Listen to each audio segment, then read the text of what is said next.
ਜਦੋਂ ਗੁਰੂ ਗੋਬਿੰਦ ਸਿੰਘ ਜੀ ਮਹਾਰਾਜ ਨੇ ਨੰਦੇੜ ਦੀ ਧਰਤੀ ਤੋਂ ਬਾਬਾ ਬੰਦਾ ਸਿੰਘ ਬਹਾਦਰ ਨੂੰ ਪੰਜਾਬ ਦੇ ਵੱਲ ਭੇਜਿਆ ਤਾਂ ਬਾਬਾ ਬੰਦਾ ਸਿੰਘ ਬਹਾਦਰ ਨੇ ਜਿੱਥੇ ਹਕੂਮਤ ਦੇ ਨਾਲ ਮੱਥਾ ਲਾਇਆ ਉੱਥੇ ਹੀ ਜਿਹੜੇ ਜ਼ਮੀਨਾਂ ਦੇ ਹੱਕ ਸੀ ਉਹ ਜ਼ਮੀਨਦਾਰਾਂ ਨੂੰ ਵੀ ਦਿਵਾਏ।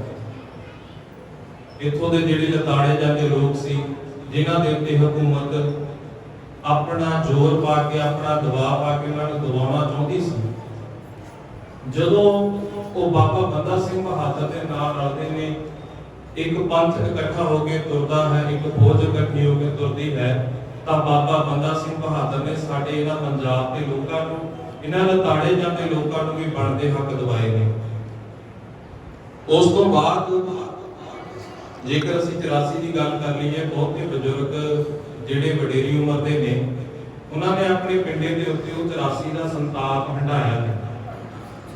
ਉਸ ਤੋਂ ਪਹਿਲਾਂ ਜਿਹੜਾ ਇਹ ਜੋ ਵੀ ਖੂਨੀ ਦੁਖਾਂਤ ਵਾਪਰਿਆ ਜਾਂ 84 ਦਾ ਘੱਲੂਘਾਰਾ ਵੀ ਅਸੀਂ ਕਹਿੰਦੇ ਆ, ਜੋ ਕੁਝ ਵੀ ਸਾਡੀ ਕੌਮ ਨੇ ਆਪਣੇ ਪਿੰਡੇ ਦੇ ਉੱਤੇ ਸੰਤਾਪ ਹੰਢਾਇਆ, ਇਸ ਦੀ ਸ਼ੁਰੂਆਤ ਜਦੋਂ ਅਸੀਂ ਦੇਖਾਂਗੇ ਤਾਂ ਜਿਹੜਾ ਪੰਜਾਬੀ ਸੂਬਾ ਮੋਰਚਾ ਹੋਂਦ ਦੇ ਵਿੱਚ ਆਉਂਦਾ, ਉਸ ਸਮੇਂ ਬਾਬਾ ਜਰਨੈਲ ਸਿੰਘ ਵਰਗਿਆਂ ਨੇ ਜੋ ਮੰਗਾਂ ਰੱਖੀਆਂ ਸਨ ਆਨੰਦਪੁਰ ਦੇ ਮੱਥੇ ਦੇ ਵਿੱਚ, ਉਸ ਦੇ ਵਿੱਚ ਵੀ ਇਹੀ ਗੱਲ ਕੀਤੀ ਸੀ ਕਿ ਜਿਹੜੇ ਪੰਜਾਬ ਦੇ ਪਾਣੀਆਂ ਦਾ ਹੱਕ ਹੈ ਉਹ ਪੰਜਾਬ ਦੀ ਸਰਕਾਰ ਤੈਅ ਕਰੇਗੀ। ਉਹ ਪੰਜਾਬ ਤੈਅ ਕਰੇਗਾ ਕਿ ਅਸੀਂ ਪੰਜਾਬ ਦਾ ਪਾਣੀ ਕਿਸ ਸੂਬੇ ਨੂੰ ਦੇਣਾ ਹੈ, ਕਿਸ ਸੂਬੇ ਨੂੰ ਨਹੀਂ ਦੇਣਾ। ਜੇਕਰ ਪੰਜਾਬ ਦੀ ਫਸਲਾਂ ਦੀ ਗੱਲ ਕਰ ਲਈਏ ਤਾਂ ਪੰਜਾਬ ਦੀਆਂ ਫਸਲਾਂ ਦੇ ਮੁੱਲ ਪੰਜਾਬ ਸਰਕਾਰ ਤੈਅ ਕਰੇਗੀ, ਪੰਜਾਬ ਦੇ ਨੁਮਾਇੰਦੇ ਤੈਅ ਕਰਨਗੇ ਕਿ ਫਸਲ ਦਾ ਕੀ ਮੁੱਲ ਹੋਵੇਗਾ, ਨਾ ਕਿ ਕੇਂਦਰ ਦੀ ਸਰਕਾਰ, ਨਾ ਕਿ ਸੈਂਟਰ ਦੀ ਸਰਕਾਰ ਇਹ ਮੁੱਲ ਤੈਅ ਕਰੇਗੀ। ਉਸ ਸਮੇਂ ਜਿਹੜੀਆਂ ਮੰਗਾਂ ਰੱਖੀਆਂ ਗਈਆਂ ਸਨ, ਜਿਨ੍ਹਾਂ ਨੇ ਅਸਲ ਦੇ ਵਿੱਚ ਆਪਣੇ ਆਪ ਨੂੰ ਇਹ ਕਹਿ ਕੇ ਲੋਕਾਂ ਦੇ ਵਿੱਚ ਪ੍ਰਚਾਰ ਕੀਤਾ ਕਿ ਅਸੀਂ ਤਾਂ ਸਿੱਖਾਂ ਦੀਆਂ ਪਾਰਟੀਆਂ ਹਾਂ, ਅਸੀਂ ਤਾਂ ਪੰਜਾਬ ਦੀਆਂ ਪਾਰਟੀਆਂ ਹਾਂ। ਮਾਫ ਕਰਨਾ, ਜਿਹੜੀ ਗੱਲ ਅਸੀਂ ਅੱਜ ਦੇ ਸਮੇਂ ਦੇ ਵਿੱਚ ਸਮਝ ਸਕੇ ਹਾਂ, ਜੇਕਰ ਅਸੀਂ ਉਹਨਾਂ ਦਿਨਾਂ ਦੇ ਵਿੱਚ, ਉਹਨਾਂ ਸਮਿਆਂ ਦੇ ਵਿੱਚ ਵੀ ਸਮਝ ਲੈਂਦੇ ਨਾ, ਹੋ ਸਕਦਾ ਕੌਮ ਦਾ ਬਹੁਤਾ ਨੁਕਸਾਨ ਹੋਣ ਤੋਂ ਬਚ ਜਾਂਦਾ। ਔਰ ਤੁਹਾਡੇ ਨਾਲ ਦਾ ਪਿੰਡ ਰੁੜਕੀ ਖਾਸ, ਇਸ ਪਿੰਡ ਦੇ ਵਿੱਚ ਜਦੋਂ ਲੰਘੇ ਤਾਂ ਪਿੰਡ ਦੇ ਵਿੱਚ ਬੈਨਰ ਲੱਗੇ ਨੇ, ਇੱਥੇ ਜਿਹੜੀਆਂ ਵੀ ਸਿਆਸੀ ਪਾਰਟੀਆਂ ਨੇ ਉਹਨਾਂ ਦਾ ਬਾਈਕਾਟ ਕੀਤਾ ਜਾਂਦਾ ਜਦੋਂ ਤੱਕ ਵੀ ਕਿਸਾਨ ਮੋਰਚੇ ਦਾ ਕੋਈ ਵੀ ਕਿਸਾਨ ਧਰਨੇ ਦਾ ਕੋਈ ਹੱਲ ਨਹੀਂ ਨਿਕਲ ਜਾਂਦਾ। ਜੇਕਰ ਅਸੀਂ ਉਸ ਸਮੇਂ ਇਸ ਗੱਲ ਨੂੰ ਸਮਝ ਲੈਂਦੇ, ਉਸ ਸਮੇਂ ਵੀ ਇਹੀ ਵਕਤ ਵਾਪਰਿਆ, ਇਹੀ ਘਟਨਾ ਜੋ ਹੂਬਹੂ ਇਤਿਹਾਸ ਆਪਣੇ ਆਪ ਨੂੰ ਦੁਹਰਾ ਰਿਹਾ, ਇਹੀ ਸਭ ਕੁਝ ਉਸ ਸਮੇਂ ਵਾਪਰਿਆ ਸੀ। ਜਿਹੜੇ ਉਸ ਸਮੇਂ ਕੌਮ ਦੇ ਆਗੂ ਸੀ ਬਾਬਾ ਜਰਨੈਲ ਸਿੰਘ ਵਰਗੇ, ਉਹਨਾਂ ਨੂੰ ਤਾਂ ਉਸ ਸਮੇਂ ਦੇ ਲੋਕਾਂ ਨੇ ਅੱਤਵਾਦੀ ਵੀ ਕਹਿ ਦਿੱਤਾ, ਬਾਗੀ ਵੀ ਕਹਿ ਦਿੱਤਾ। ਜਿਹੜੇ ਅਸਲ ਦੇ ਵਿੱਚ ਬਾਗੀ ਸੀ ਉਹ ਚੌਧਰੀਆਂ ਦੇ ਹੱਕ, ਕੁਰਸੀਆਂ ਦੇ ਹੱਕਦਾਰ ਬਣ ਗਏ। ਉਹ ਆਪਣੀ ਚੌਧਰ ਦੇ ਖਾਤਰ ਸਰਕਾਰਾਂ ਦੇ ਨਾਲ, ਹਕੂਮਤ ਦੇ ਨਾਲ ਜਾ ਰਹੇ। ਕੀ ਸਾਡੇ ਪੰਜਾਬ ਦੀਆਂ ਜਿਹੜੀਆਂ ਵੀ ਸਰਕਾਰਾਂ ਜਾਂ ਹੁਣ ਦੀ ਸਰਕਾਰ ਦੀ ਗੱਲ ਕਰ ਲਈਏ ਜਾਂ ਪਹਿਲੀ ਸਰਕਾਰ ਦੀ ਗੱਲ ਕਰ ਲਈਏ, ਇਹਨਾਂ ਨੂੰ ਪਤਾ ਨਹੀਂ ਸੀ ਕਿ ਪੰਜਾਬ ਦੇ ਨਾਲ ਧੱਕਾ ਹੋ ਰਿਹਾ? ਸਭ ਕੁਝ ਪਤਾ ਸੀ, ਸਭ ਕੁਝ ਜਾਣਦੇ ਨੇ, ਪਰ ਜਾਣ ਕੇ ਹੀ ਚੁੱਪ ਕਰਕੇ ਬੈਠ ਜਾਂਦੇ ਨੇ, ਕਿਉਂਕਿ ਇਹਨਾਂ ਨੂੰ ਆਪਣਾ ਵੀ ਪਰਦਾ ਰੱਖਣਾ ਪੈਂਦਾ। ਜੇਕਰ ਇਹ ਕੋਈ ਗੱਲ ਕਹਿਣਗੇ ਤਾਂ ਅਗਲੇ ਵਿਰੋਧੀ ਧਿਰ ਫਿਰ ਇਹਨਾਂ ਦੀਆਂ ਗੱਲਾਂ ਚੱਕ ਕੇ ਸਾਹਮਣੇ ਰੱਖ ਦੇਣਗੇ ਜੋ ਇਹਨਾਂ ਨੇ ਮਾੜੇ ਕੰਮ ਕੀਤੇ ਨੇ। ਸੋ ਇਸ ਕਰਕੇ ਸਾਨੂੰ ਅੱਜ ਦੇ ਸਮੇਂ ਦੇ ਵਿੱਚ ਵੀ ਇਹ ਗੱਲਾਂ ਸਮਝਣੀਆਂ ਪੈਣਗੀਆਂ। ਕਿੰਨੇ ਕਿਸਾਨਾਂ ਨੇ ਉੱਥੇ ਆਪਣੀ ਜਾਨ ਗਵਾ ਲਈ, ਕਿੰਨੇ ਕਿਸਾਨ ਆਪਣੀ ਘਰੋਂ ਗਏ ਸੀ ਵੀ ਅਸੀਂ ਉੱਥੇ ਮੋਰਚੇ ਦੇ ਉੱਤੇ ਜਾ ਰਹੇ ਹਾਂ, ਪਰ ਵਾਪਸ ਜਦੋਂ ਆਏ ਉਹਨਾਂ ਦੀਆਂ ਲਾਸ਼ਾਂ, ਉਹਨਾਂ ਦੀਆਂ ਲੋਥਾਂ ਹੀ ਵਾਪਸ ਆਈਆਂ। ਸਾਨੂੰ ਸਮਝਣਾ ਪਵੇਗਾ ਇਹਨਾਂ ਸਾਰੇ ਪੱਖਾਂ ਨੂੰ।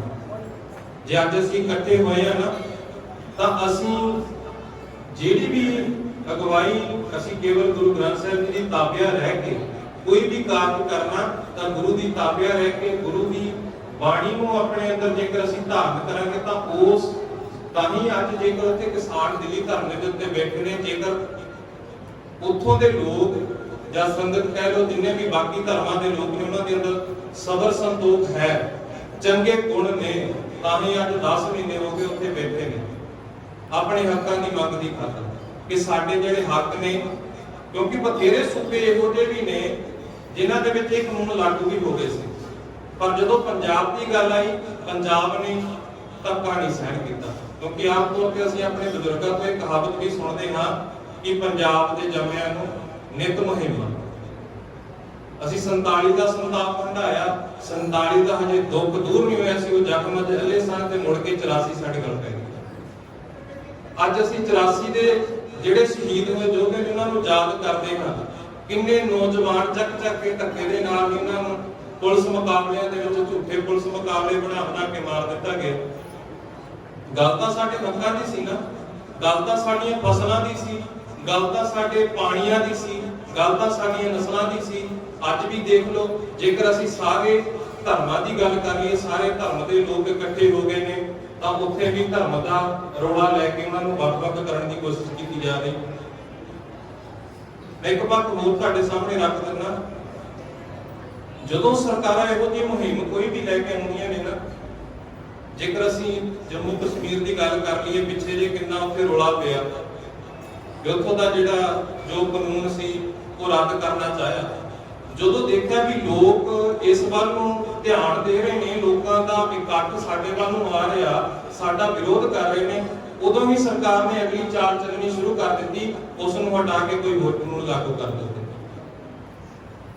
ਜਿਹੜਾ ਦਿੱਲੀ ਦੇ ਵਿੱਚ ਭਗਤ ਰਵਿਦਾਸ ਜੀ ਦਾ ਜਿਹੜਾ ਸਥਾਨ ਸੀ ਉਸ ਨੂੰ ਢਾਇਆ ਗਿਆ।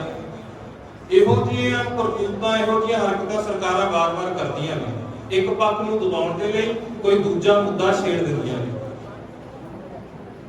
ਅੱਜ ਵੀ ਉਧਰ ਕਿਸਾਨ ਮੋਰਚਾ ਚੱਲ ਰਿਹਾ, ਪਤਾ ਵੀ ਪੂਰਾ ਪੰਜਾਬ ਦੇ ਲੋਕ ਪਿੰਡਾਂ ਦੇ ਵਿੱਚੋਂ ਇਕੱਠੇ ਹੋ ਰਹੇ ਨੇ। ਉਹਨਾਂ ਦੀ ਅੱਜ ਵੀ ਕੋਈ ਨਾ ਕੋਈ ਰਣਨੀਤੀ ਅੰਦਰ ਚੱਲਦੀ ਰਹੇਗੀ। ਸਾਨੂੰ ਇਹ ਧਿਆਨ ਰੱਖਣਾ ਪਵੇਗਾ, ਜਿਹੜੇ ਵੀ ਅਸੀਂ ਪਿੰਡਾਂ ਦੇ ਵਿੱਚ ਰਹਿ ਰਹੇ ਹਾਂ, ਜਿਹੜੇ ਸਾਡੇ ਘਰ ਦੇ ਜਾਂ ਘਰਾਂ ਦੇ ਵਿੱਚੋਂ ਭੈਣ ਭਰਾ ਬਜ਼ੁਰਗ ਗਏ ਹੋਏ ਨੇ, ਬਾਕੀ ਘਰ ਦੇ ਮੈਂਬਰ ਪਿੰਡਾਂ ਦੇ ਵਿੱਚ ਖਿਆਲ ਰੱਖਣਾ ਪਵੇਗਾ ਕਿ ਸਰਕਾਰਾਂ ਕਿਤੇ ਇਹੋ ਜਿਹਾ ਕੰਮ ਨਾ ਕਰਨ। ਸਾਨੂੰ ਸੁਚੇਤ ਹੋ ਕੇ ਰਹਿਣਾ ਪਵੇਗਾ, ਕਿਉਂਕਿ ਉਹਨਾਂ ਦੀ ਤਿਆਰੀ ਹੈ ਸਾਡਾ ਜਿਹੜਾ ਇਕੱਠ ਹੈ ਉਸ ਨੂੰ ਵੰਡਣਾ, ਸਾਡੇ ਇਕੱਠ ਨੂੰ ਦੋ ਪਾੜ ਕਰਨਾ। ਕੋਈ ਹੋਰ ਕੰਮ ਇਹੋ ਜਿਹਾ ਕਰ ਦੇਣਗੇ ਕਿ ਸਾਡਾ ਧਿਆਨ ਉੱਧਰ ਚਲਾ ਜਾਵੇਗਾ ਤੇ ਅਸੀਂ ਉੱਧਰਲੇ ਜਿਹੜੀ ਹੱਕ ਦੀ ਗੱਲ ਕਰਦੇ ਹਾਂ ਉਸ ਤੋਂ ਅਸੀਂ ਵਾਂਝੇ ਹੋ ਜਾਵਾਂਗੇ। ਸਾਨੂੰ ਆਪਣੇ ਦਿਮਾਗ ਨੂੰ ਤੇਜ਼ ਰੱਖਣਾ ਪਵੇਗਾ। ਜਦੋਂ ਇਕੱਠੇ ਹੋਏ ਸੀ ਬਾਬਾ ਬੰਦਾ ਸਿੰਘ ਬਹਾਦਰ ਦੇ ਵੇਲੇ, ਸਾਨੂੰ ਆਪਣੇ ਹੱਕ ਮਿਲੇ, ਸਾਨੂੰ ਜ਼ਮੀਨਾਂ ਮਿਲੀਆਂ, ਜਿਹੜੇ ਸਾਡੇ ਹੱਕ ਸੀ ਬਾਬਾ ਬੰਦਾ ਸਿੰਘ ਬਹਾਦਰ ਨੇ ਦਵਾਏ। ਅੱਜ ਵੀ ਸਾਨੂੰ ਲੋੜ ਹੈ ਇਕੱਠੇ ਹੋ ਕੇ ਚੱਲੀਏ। ਜਦੋਂ ਅਸੀਂ ਹੱਥ ਖੋਲਦੇ ਹਾਂ ਤਾਂ ਇਹ ਪੰਜ ਉਂਗਲਾਂ ਬਣਦੀਆਂ, ਕੋਈ ਵੀ ਇੱਕ ਉਂਗਲ ਕਰਕੇ ਤੋੜ ਸਕਦਾ। ਜਦੋਂ ਅਸੀਂ ਇਕੱਠੇ ਹੋ ਗਏ, ਇੱਕ ਮੁੱਠ ਹੋ ਗਏ, ਸਾਨੂੰ ਕੋਈ ਵੀ ਵੱਖ ਨਹੀਂ ਕਰ ਸਕਦਾ। ਲੋੜ ਆ ਸਾਨੂੰ ਇਕੱਠੇ ਹੋ ਕੇ ਤੁਰਨ ਦੀ। ਸਾਡੇ ਵੀਰ ਬੈਠੇ ਨੇ, ਅਸੀਂ ਜਦੋਂ ਇਹਨਾਂ ਕੋਲ ਪੜ੍ਹਦੇ ਸਾਂ ਤਾਂ ਸਾਨੂੰ ਇੱਕ ਗੱਲ ਸਮਝਾਉਂਦੇ ਹੁੰਦੇ ਸੀ, ਕਹਿੰਦੇ ਬਜ਼ੁਰਗਾਂ ਦਾ ਤਜਰਬਾ ਤੇ ਨੌਜਵਾਨੀ ਦਾ ਦਿਮਾਗ ਤੇ ਤਾਕਤ ਜਦੋਂ ਇਹ ਇਕੱਠੇ ਹੋ ਜਾਣ ਨਾ, ਫਿਰ ਕੋਈ ਵੀ ਸਾਨੂੰ ਕੋਈ ਵੀ ਆਗੂ ਹੋਵੇ, ਕੋਈ ਵੀ ਧਿਰ ਹੋਵੇ, ਸਾਨੂੰ ਦਬਾ ਨਹੀਂ ਸਕਦਾ। ਕਿਉਂਕਿ ਸਾਡੇ ਬਜ਼ੁਰਗਾਂ ਦਾ ਜਿਹੜਾ ਤਜਰਬਾ ਹੈ, ਇਹਨਾਂ ਨੇ ਆਪਣੇ ਪਿੰਡੇ ਦੇ ਉੱਤੇ ਕਈ ਮੋਰਚਿਆਂ ਦੇ ਵਿੱਚ ਵੀ ਹਿੱਸਾ ਲਿਆ ਹੋਵੇਗਾ। ਜਿਹੜੀ ਨੌਜਵਾਨੀ ਦੀ ਤਾਕਤ ਹੈ, ਜਿਹੜੀ ਨੌਜਵਾਨੀ ਦੇ ਵਿੱਚ ਸਪਿਰਿਟ ਹੈ, ਜਦੋਂ ਬਜ਼ੁਰਗਾਂ ਦੇ ਤਜਰਬੇ ਦੇ ਨਾਲ ਨੌਜਵਾਨੀ ਸਪਿਰਿਟ ਨਾਲ ਲੜ ਗਈ ਤਾਂ ਸਾਨੂੰ ਕੋਈ ਵੀ ਦਬਾ ਨਹੀਂ ਸਕਦਾ। ਅੱਜ ਲੋੜ ਹੈ ਸਾਨੂੰ ਇਕੱਠੇ ਹੋ ਕੇ ਤੁਰਨ ਦੀ।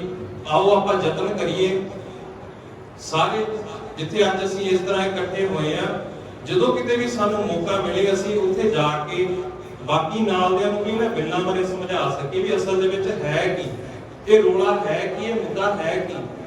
ਹੁਣ ਉਹਨਾਂ ਦਾ ਇੱਕ ਕਾਨੂੰਨ ਨਵਾਂ ਹੀ ਲਾਗੂ ਕਰਨ ਨੂੰ ਫਿਰਦੇ ਨੇ ਕਿ ਜਿੰਨੀ ਵੀ ਪਰਾਲੀ ਹੁੰਦੀ ਹੈ, ਆਮ ਤੌਰ ਤੇ ਅਸੀਂ ਦੇਖਦੇ ਹਾਂ ਕਿ 15 ਦਿਨ ਹਾੜੀ ਸੌਣੀ ਦੀ ਗੱਲ ਕਰ ਲਈਏ, 15 ਦਿਨ ਦਾ ਸਮਾਂ ਬਣਦਾ ਵੀ ਜਿਹੜੀ ਅਸੀਂ ਇਹ ਪਰਾਲੀ ਨੂੰ ਅੱਗ ਲਾਉਂਦੇ। ਉਹ ਕਹਿੰਦੇ ਵੀ ਇਹਨੂੰ ਅੱਗ ਨਾ ਲਗਾਈ ਜਾਵੇ, ਇਸ ਦੇ ਨਾਲ ਪ੍ਰਦੂਸ਼ਣ ਹੁੰਦਾ। ਵੀ ਜਿਹੜੇ ਸਾਲ ਦੇ ਵਿੱਚ 12 ਮਹੀਨਿਆਂ ਦੇ ਵਿੱਚ ਜੇਕਰ ਇੱਕ ਮਹੀਨਾ ਇਹ ਪ੍ਰਦੂਸ਼ਣ ਕਿਸਾਨਾਂ ਵੱਲੋਂ ਹੁੰਦਾ ਤੇ ਬਾਕੀ ਦੇ 11 ਮਹੀਨੇ ਪ੍ਰਦੂਸ਼ਣ ਦੀ ਦਰ ਕਿਉਂ ਨਹੀਂ ਘਟਦੀ? ਉਹ ਪ੍ਰਦੂਸ਼ਣ ਕਿੱਥੋਂ ਹੋ ਰਿਹਾ? ਸਾਡੇ ਸ਼ਹਿਰਾਂ ਦੇ ਵਿੱਚ, ਸਾਡੇ ਪੰਜਾਬ ਦੇ ਵਿੱਚ ਕਿੰਨੀਆਂ ਫੈਕਟਰੀਆਂ ਨੇ। ਸਤਲੁਜ ਸਾਡੇ ਕੋਲੋਂ ਵਗਦਾ, ਜਦੋਂ ਕਿਤੇ ਸਾਨੂੰ ਪਾਣੀ ਦੀ ਲੋੜ ਹੁੰਦੀ ਹੈ ਪਾਣੀ ਰੋਕ ਦਿੱਤਾ ਜਾਂਦਾ, ਜਦੋਂ ਪਾਣੀ ਪਿੱਛੋਂ ਨਹੀਂ ਸਾਂਭਿਆ ਜਾਂਦਾ ਉਦੋਂ ਸਤਲੁਜ ਦੇ ਵਿੱਚ ਛੱਡ ਦਿੱਤਾ ਜਾਂਦਾ। ਪਿਛਲੇ ਸਾਲ ਹੜ੍ਹ ਆਏ ਨੇ, ਕੀ ਕਾਰਨ ਸੀ? ਇਹ ਕੋਈ ਕੁਦਰਤੀ ਆਫਤ ਨਹੀਂ ਸੀ, ਇਹ ਸਰਕਾਰੀ ਆਫਤ ਹੀ ਸੀ। ਇਸੇ ਕਰਕੇ ਸਾਡੇ ਬਜ਼ੁਰਗਾਂ ਨੇ, ਸਾਡੇ ਵਡੇਰਿਆਂ ਨੇ ਪੰਜਾਬੀ ਸੂਬਾ ਮੋਰਚਾ ਇਹ ਜਿਹੜੀ ਹੋਂਦ ਸੀ, ਇਹ ਸਾਫ਼ ਪੰਜਾਬੀ ਸੂਬਾ ਮੋਰਚਾ ਵੀ ਸ਼ੁਰੂ ਕੀਤਾ ਸੀ ਵੀ ਅਸੀਂ ਦੱਸਾਂਗੇ ਵੀ ਪੰਜਾਬ ਦਾ ਪਾਣੀ ਕਿੱਧਰ ਨੂੰ ਜਾਣਾ ਚਾਹੀਦਾ, ਕਿੱਧਰ ਨੂੰ ਨਹੀਂ ਜਾਣਾ ਚਾਹੀਦਾ। ਇਹ ਮੰਗਾਂ ਉਸ ਸਮੇਂ ਦੀਆਂ ਸਨ। ਹੌਲੀ ਹੌਲੀ ਅਸੀਂ ਚਲੋ ਅੱਜ ਵੀ ਸਮੇਂ ਜੇਕਰ ਅਸੀਂ ਸਮਝ ਜਾਈਏ, ਸਮਝ ਕੇ ਚੱਲੀਏ एकजुट होके चलिए तो सानू कोई भी धिर दबा नहीं सकती। असीं अपने मकसद दे विच जरूर कामयाब होवांगे ते असीं यतन करिए कि एकजुट होके पिंडां दे विचों वारी-वारी जाके उस धरने दे विच शमूलियत करिए। किते इह ना होवे आउण वाले समय दे विच जदों इस मोर्चे की गल चले तो असीं अपने आप दे विच शर्मिंदगी महसूस ना करिए कि साडे नाल दे घर वाले जां साडे नाल दे पिंड वाले उस मोर्चे दे विच बैठे सी ते असीं घरां दे विच रहे। जरूरी नहीं, ये भी हो सकता किसी की मजबूरी भी हो सकती है, वो सारे उस धरने दे विच ना पहुंच सकिए। जेकर असीं पिंड दे विच भी हां ना, पिंड दे विच भी इकट्ठे होकर विचार करिए कि आने वाले समय दे विच असीं की कुछ करना, किहो जी तैयारी लैके असीं उत्थे जाना, किस तरह ये सारे अंदोलन की अगवाई करनी अपने पिंडां पिंडां दे विच असीं रल मिल के यतन करिए। इन्नियां क बेनतियां प्रवान करनियां। अगलेरे प्रोग्राम की जो विचार है, जो प्रोग्राम का वृतांत है, तुहाडे नाल वीर जी साझा करनगे। होइयां भुल्लां चुकां दी खिमा फतेह प्रवान करो। आपो जी वाहिगुरू जी का खालसा, वाहिगुरू जी की फतेह।